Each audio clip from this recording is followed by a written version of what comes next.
Good morning, ladies and gentlemen, friends, colleagues and listeners. And as always, anybody new to the show, welcome, welcome, welcome.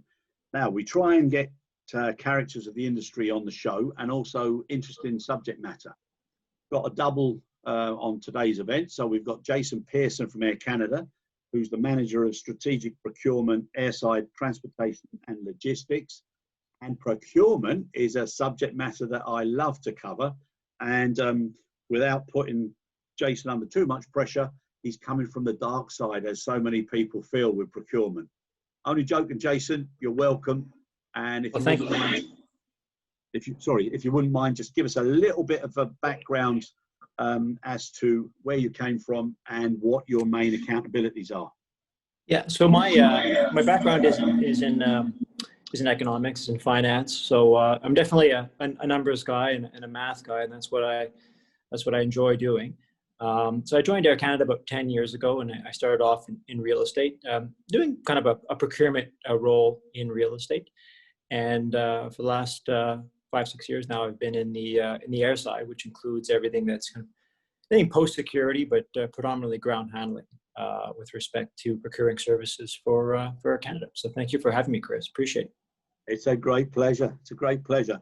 Now, most people that I've worked with, obviously they know about procurement, and they always have a pretty consistent response when you say, and how do you feel procurement's doing and the benefits? And they'll go, oh. And they go, don't talk to me about procurement, and especially from the supplier's perspective.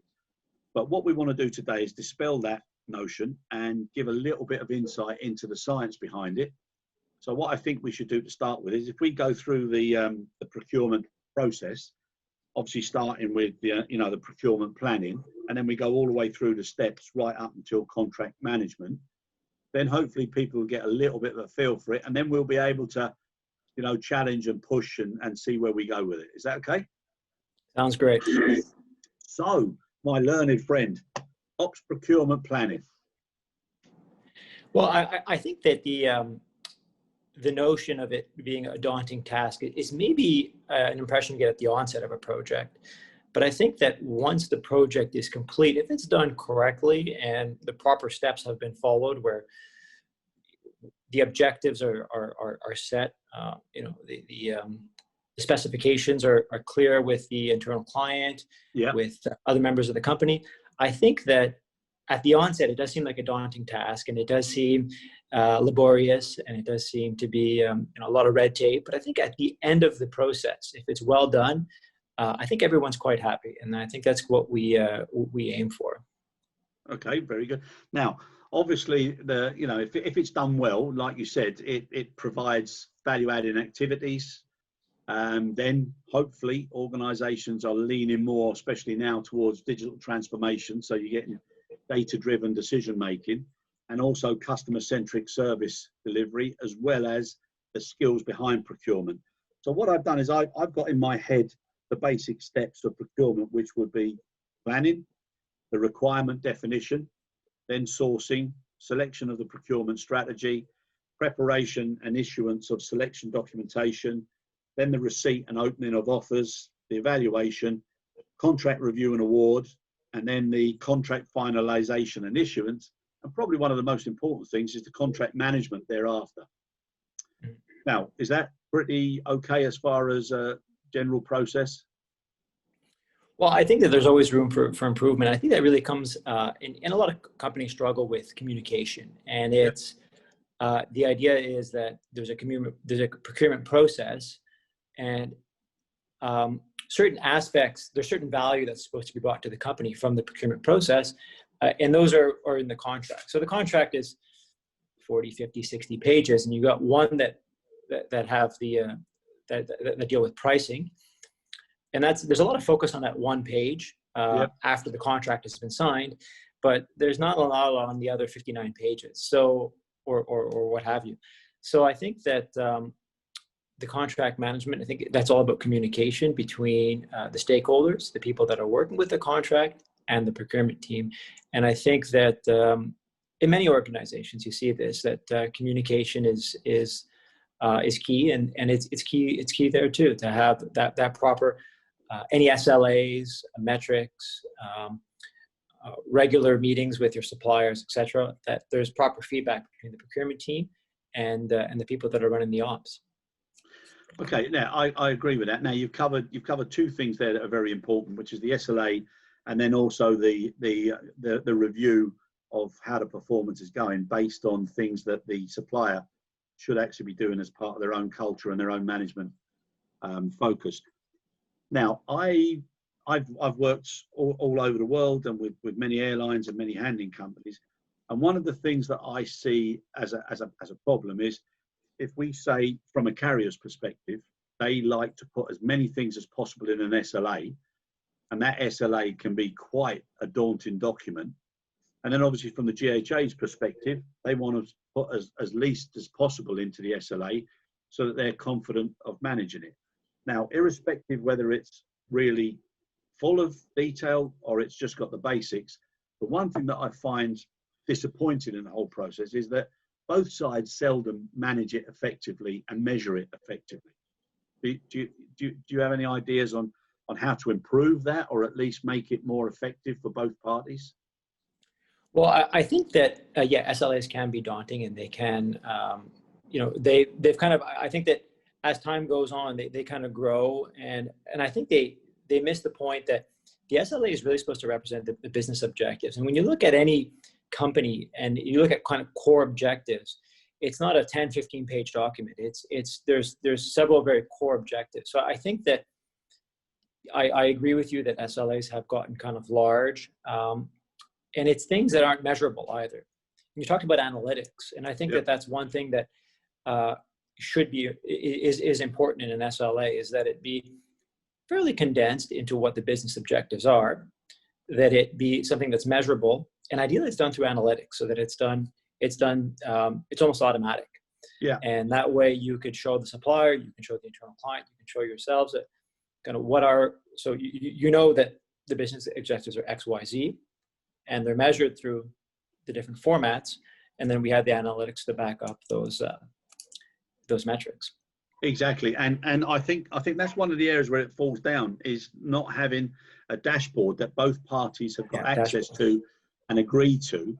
And what I try and get people to do is go back to basics when you start and you're looking at what you need to do with the SLA. Now, I was part of the ICHC, and I think you're familiar with the simplified or the standardized SLA that was put in the ICHM. Yeah. Now, we spent huge amount of hours going through the different styles, the different types and the numbers, and it varied from a few pages up to sometimes over 30, 40 pages for an SLA. And lots of them were they were penalty driven, very punitive. It was on, devising calculations. And what I found with some of the companies who do that is, if you keep penalizing somebody will try and get round it, so that they then only focus on where the penalties are going to be incurred. And if there's any bonus in that particular agreement, they'll then also start to focus on where they can pick up bonuses. So it balances it out. So the end result is not what either party would actually hope for. Yeah, I still think that there is, and when we look nationally, or sorry, I should say globally, at our SLAs, we pay out some bonuses and we collect some fees by penalties, and it's about a wash globally. So you say, well, why do we do it? But I do think there is an accountability in a financial SLA, and I think there is a value in having it, and that's why we do it. So. Yeah. But you're right about dashboards, and that's something that we've really pushed, is automated dashboards, live automated dashboards. And it kind of goes to your point about analytics too. And I think that live automated dashboards that are kind of, just press a magic button and then you get all your metrics. I think that's kind of where we would like to be, and that's where we're pushing to go. Yeah, no, it's the best way. And also then all the affected managers, those that are responsible for the performance, but those that are accountable for the deliverables, if they're getting it regularly, hopefully it makes them a little bit more engaged and more focused. So that's I think the right way to go. Now, as far as this fear driver of the penalties, what do you think about having phased SLAs, where you've got the basic standards which people should expect now, as best industry practice within our industry. And then if they don't reach a certain phase by a set period of time, that then there would be penalties that would drop in, and they would escalate over a period of time that would support the impression and the understanding of how close people were getting to having a contract cancelled or withdrawn. Yeah, well, I'll go back to the live dashboard, because I do think that is something, and you kind of alluded to it, is that you want to have that dialogue. It's, well, what happens in some of these SLAs is it becomes more a financial exercise where you're just kind of reconciling an invoice at the end of the month. And that's really not the intent. The intent is to kind of work with the suppliers and work with the handling community towards any issues that come up during the month. I think a phased SLA does make sense, as much as we would like to aim for 100% on-time departure. I don't know if that's realistic in our business. So I think that there is some merit to a small phased SLA, and I think most SLAs would have that. Okay, very, very good. Now, another thing with the SLAs, the amount of people who understand and appreciate it, especially working for a ground handler, they've got carrier A who says, put your hand on the head, carrier B, finger in the ear, carrier C, you need to scratch the end of your nose, carrier D, give a tickle under the chin. And the actual persons that are having to deal with it can be quite confusing for them. So what would your opinion be if there was a genuinely good standard of an SLA that met all of the industry requirements, and then subject to whether a carrier wanted to focus on being over expectation or being, very dynamic in what their culture was, or their NDA or their products, and then they could insist on certain things over and above those basics, obviously subject to a price agreement or a service delivery agreement? I think it's a great idea. What I find challenging is when you go into some of these meetings and you got several airlines and different handling agents, it is kind of hard to come to consensus on a standard document. But I think in theory, that's the best approach, because certain handling agents will handle 13 different airlines in a specific market with 13 different SLAs. So how does one remember what to focus on for what airline? If we have a standard with slight deviations, a little bit like we do on the ground handling manual, the ground handling operations manual, that would be, I think that would be ideal. Just getting there, I think, would be a challenge. It is, and that's an issue now. Like, we come up with contracts and we come up with SLAs, and now this damn crisis, this COVID is crippling industries from all over. This now more than ever is a time for collaboration and consistency and simplification. So I think if ever there's the catalyst or the dynamic to make people start to change, to appreciate that we don't need complexity on the floor, it's now. I agreed, and that's something that if we can kind of mutually come together, and we're hurting, the ground handling industry is hurting financially, and if we can come together to some kind of consensus on how to work collaboratively, uniformly, and avoid those expensive exceptions and oversight on the SLA on both sides, I think that would be an ideal solution. Good. Because I'm trying to push something through the representative bodies to see whether it makes sense. Now, with regards to ISAGO, okay, and IOSA, okay, so they're standards, system services, audits, etc., that instill the understanding and appreciation of safety, which is one of the primary pillars of our industry, and which is why it's so safe. Great concepts. Fantastic principle. However, my feeling is that it's a little bit, it's becoming a little bit complacent, in as much as most carrier CEOs or heads of divisions, they almost don't want to see any findings, and they think that's success. And then equally, doing audits, it's subject to the quality and the capability of the auditor to help the organization to improve and to appreciate that if you're given opportunities to improve, it's far better than looking at it as receiving negatives And that sort of culture, I think, is also important now. But at the same time, I think that we would say definitely at Air Canada, safety first and last. So is one incident too much? And yeah, I am kind of on that side of the fence where, you know, there really should be, when we talk about safety, it really should be zero findings. I mean, you know, I think that should be the goal and the aim is zero findings. So I tend to kind of agree with those, and they are the gold standard. And I think that's what we should adhere to as a company. So I would tend to agree with those comments. Yeah. What I meant was, obviously fundamental safety is crucial, but Yeah. things like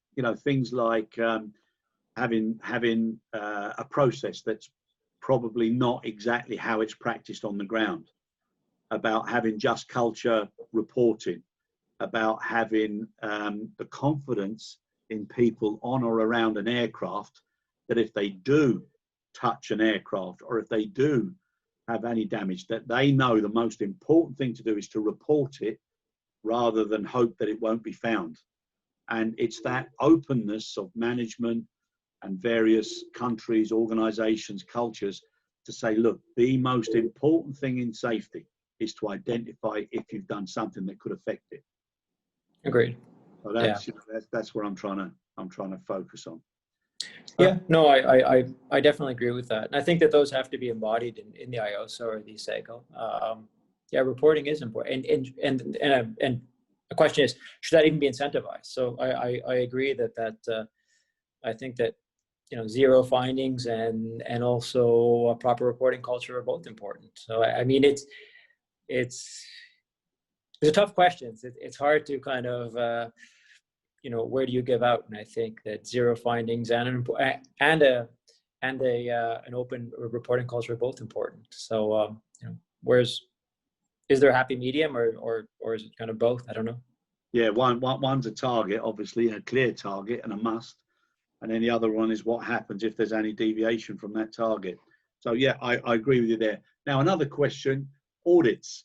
So in this day and age now, where you're having such restrictions on travel, cost controls, etc., and possibly not having your own staff in certain stations, how would that now be incorporated into the procurement or the selection process of suppliers?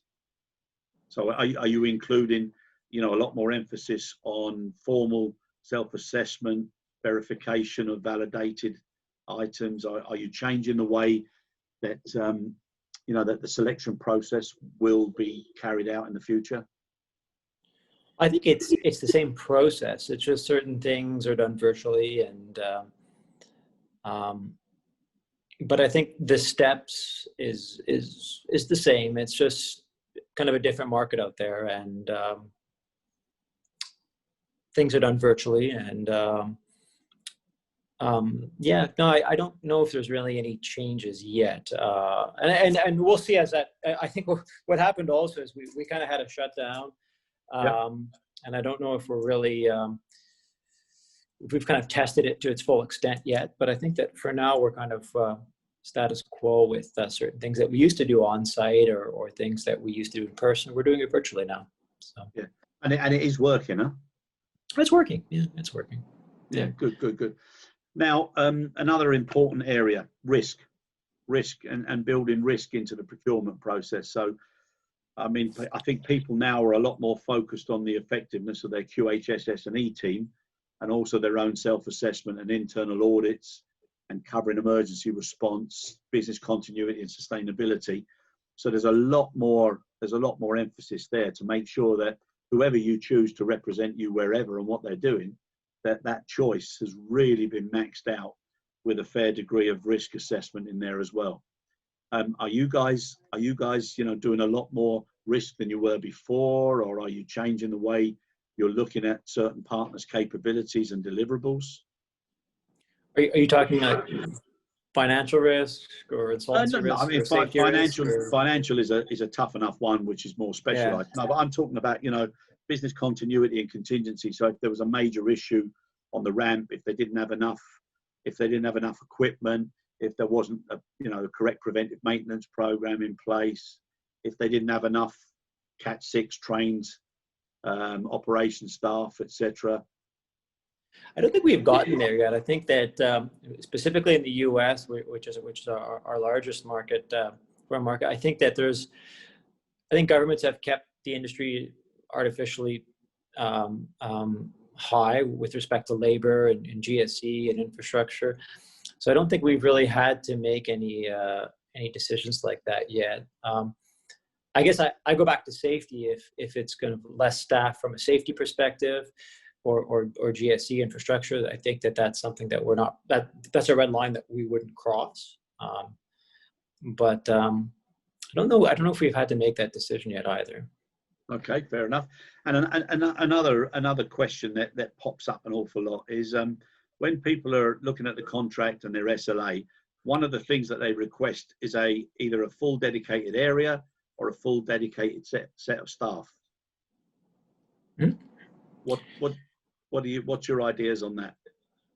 Well, I think it depends on the size of the operation with respect to dedication. So if you've got a 15, 20, 25 flights a day, regional jets, then you would expect some dedication. And if you've got kind of that weekly flight to a remote location in the world, then you probably shouldn't expect any dedication without paying a very huge premium for it. But the idea with working with service providers is that there's cross-utilization, synergies, and we, the cost is a factor amongst many. And I think that it really depends on the amount of the volume of the station when you look at dedication. Yeah. Okay. Good. Now, just on a personal note, now with your experience in going through the process, what have you found to be the biggest challenges that you've had to face over the last couple of years? It's funny you say that, because I think that had you asked me this 3 months ago, I would have said labor shortages globally. Yeah. And that's been a problem for the last couple of years, where finding kind of qualified, well, no, I shouldn't say qualified, but just having a proper pool of staff, and it is labor, and there's an upwards pressure on salaries. And that kind of just changed. And so for the last 5-6 years, that's been kind of the big challenge, is making sure that we hire the right people, retain and recruit the right people. And now it's kind of changed overnight. So it's kind of funny how that is. Challenges going forward are going to be on, I think it's going to be about volume. And once again, we talk about cross-utilization and efficiencies and productive hours. And I think that that's going to be challenged going forward. Yeah. And what do you feel about one of the things I've been doing with some people is trying to get them focused on having the capability to deal with the worst case scenario and also the best case scenario, because the way things are happening now with, shutdowns, lockdowns or restrictions, and then all of a sudden, if something opens up, you've got to get people ready and available and also capable, to deal with that additional pressure in a very quick period of time. Now, whilst I'm not an expert by any means, I'm pretty confident, and I think the signs are there now. A second wave, especially Northern Hemisphere and the winters and what's happening, is definitely going to come about. So I think people are going to have to get used to suddenly, having certain things shut off, and then almost as sudden being told, look, we really need your help. Can you blah, blah, blah. So how that balance, how do you feel with that sort of a scenario? Well, I think that, we have seen some recovery in the industry, and I don't think it'll be completely linear, to your point. And I think we'll just have to deal with that when it comes. It's really, I don't think anyone could have predicted where we are now, and I think we'll just have to deal with that when it comes. It might be certain markets, it might be certain areas, and there might be certain recovery in certain areas that we didn't expect. So I think we'll have to. I think that I don't like this term, but there's only so much we can kind of crystal ball in this kind of crazy environment. So. Yeah, no, it's definitely unknown, and that's why there's no real experts now anymore, because there's nothing you can refer back to or say this is going to happen, which is right. Now, another huge consideration and risk for anybody who has to pay for services all around the globe is the actual capability and the selection. And now with so many organizations having to reduce their staff, is how do you ensure that the right level of training is maintained within those organizations, that the capability is there, that there's a, you know, a new different way of leading and you know, handling those particular situations. Are you looking at, you know, readdressing some of the procurement criteria or sending out updates to the understanding of what the traditional criteria was and how it's interpreted now? No, I think that we've always had our criteria in place, and if anything, I think it could get a bit easier. You know, I talked a bit about staff retention and how that's maybe less of a concern on a softer labor market. So I think that you know, just thinking positively, I think that it could get easier. So I think recruitment and retention might be easier going forward. Okay, fair enough. And as a very good segue there into planned positives, so keeping things in positives, what have been the positives that you've seen now from all of your service partners as a result of what they've learned, how they've been flexible and supportive with regards to COVID?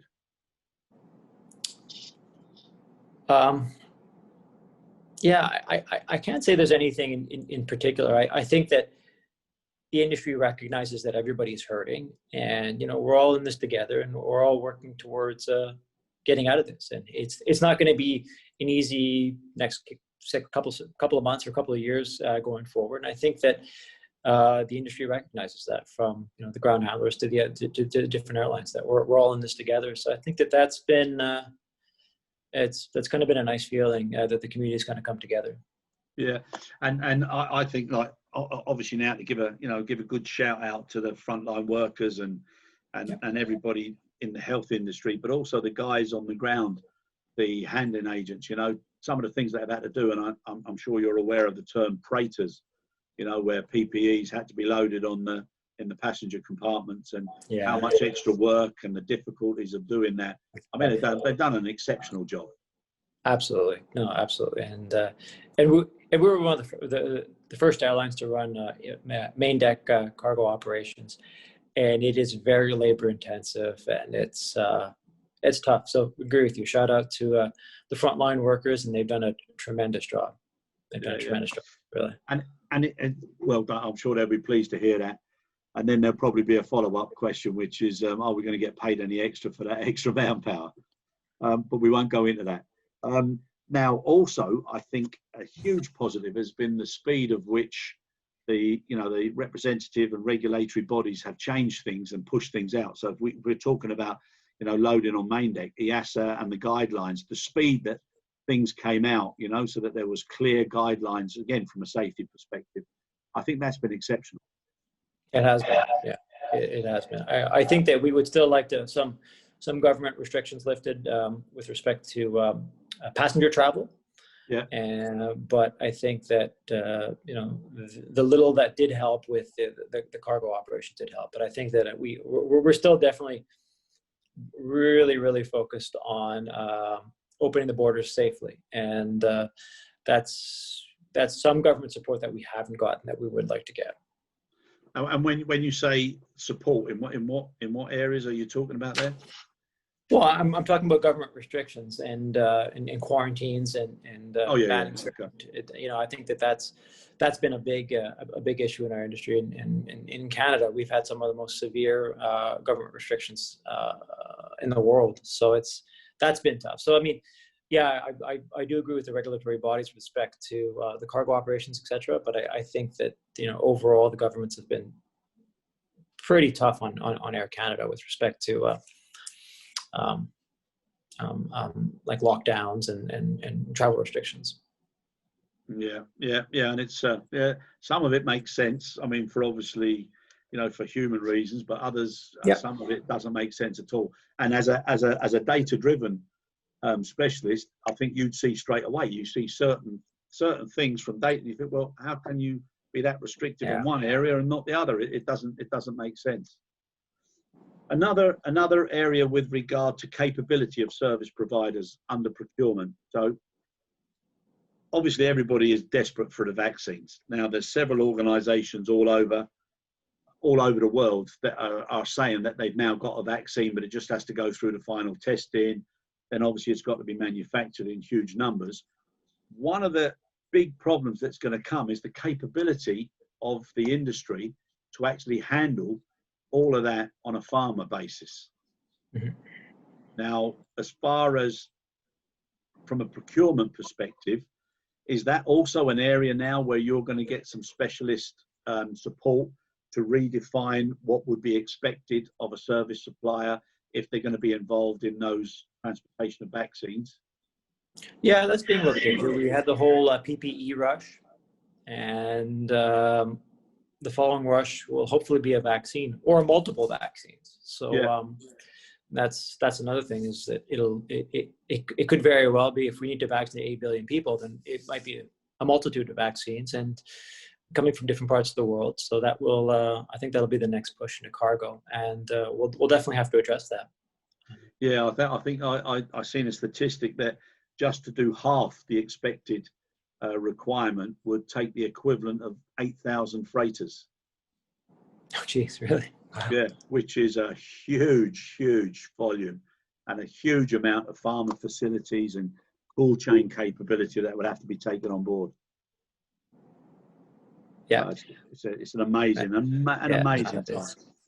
Now, for anybody that's out there who's thinking of getting into the industry or getting into specific parts of the industry, what would you say to them as to why they should go into procurement, and especially strategic procurement? I think it's a really well. First of all, I think the airline industry is maybe hurting right now, but it's a really exciting field. It's you know, the opportunity to travel, and when you talk about global companies and globalization, there's no better industry than the airline industry. And I think that if you want to really get into the operations and kind of get an appreciation, and I mean, I've always kind of like the strategy behind the procurement process, and I think that you kind of named the different parts of the procurement process, but I think that there was one where you said it was formulate or just after you get the bids, and I think that's my favorite part, is when you can kind of just sit down and kind of decide what you're going to do and how you're going to strategize it, and you can use your brain and your analytics. So I think there's just, you're using different parts of your brain in a really exciting industry, and I think that it's great. No, I think it's an excellent field, and I'm really passionate about it, and I think that I would recommend it to others on that merit. Yeah, but I've dealt with so many different procurement teams, and when somebody is that passionate and engaged, it stands out. And then when you actually look at the criteria and you know, the selection of the procurement strategy, as well as the issuance of the selection docs, and then the review is so important, because if that's not done correctly, people can be submitting things that are not as one expected because they weren't clear from what the directives were, and maybe the best partner has actually failed because they weren't fully aware, or the documentation wasn't clear enough. Yeah. And then the stringent procedures or guidelines that have to be there to make sure that there's nothing but ethically positive procedures. Sometimes that also can close off people to ask certain questions or offer additional information or documentation. So the you know, having true professionals who really care passionately about it can make a huge difference to even right down at the bottom levels on the operational floor. Yeah, agree. And I think it really comes down to communication, right? When you talk about directives and specifications, and working with people on the floor, it really comes down to communication, and you have to have an open line of communication, and I think it'll help avoid that. Oh no, not the procurement piece. You know, I think it'll help with that. It's just really having open dialogue with ground handlers, with your direct team, and I think it'll make for a fun process. Yeah, and it's also I've also found that if the procurement exercise is to do with a specialist area or any area, if you get the right feedback from the operators or the people that actually need that service, if you get the right information up front, then your selection process and your selection criteria can be much more dynamic and detailed to make the decision-making process a lot clearer. Agreed. Yeah, no, I definitely agree with that. Yeah. And that's why I think in many cases, you know, if there was a basic training course and it was, you know, a day in the life of a piece of cargo, shall we say, for instance, there should be a procurement piece to let people know, you know, that if you do make the right selection and you give the right information in, and you've got detail and statistics of what you need and why, then certain decisions will always go in your favor. Yeah, yeah, I would agree with that. Yeah. So the big one to ask you now is, if you were to divide the process up, and pre-COVID, what would have been the focus on the cost and the price, irrespective? Or what would you say were the order of priorities in the process? I think there's three main priorities, and there's a lot of focus on price, which there is, but I would say that's the third aspect. I think number one is safety. Number two is quality. And number three is price. And I think that they're both equally important. I think it's important to get a fair price, but safety is number one. I would say quality is the second, and price would be number three. And like how well, because like I'm a big believer in, you know, you choose your own quality subject to what it is you want to do. So, you know, somebody who might want the top golf clubs because they consider them to be quality, and then somebody else who just wants to play and get used to it, they'll go for a cheaper set. So quality is something that's, you know, not so definitive in its terms. How would you define, you know, basic quality as part of the second criteria? Well, I think it is subjective, but I think that we need to look at our objectives and look at what the company directives are, and then kind of match that. And you know, I think that there's when you're looking at kind of buying cars, there's a difference between a Mercedes and a Lada, and I think that it doesn't have to be one way or the other. And I think that if you're working with responsible people within the company, that they'll remember the business objectives, and I think that, you know, the common sense will prevail towards, but it is subjective, but I think common sense will prevail towards the proper value. Yeah, no, definitely. Right, we're coming near the end. So you've convinced people why they should come into procurement. Now, if you were able to change the horizon of procurement, what would you like to change and why moving forward? If you had a magic wand now, and you could, all the things that you've dealt with in your years, and you had a magic wand now, and especially coming out of COVID, so there'd probably be a little bit more of an incentive for people to do it. What would your formula be? What would your ingredients be?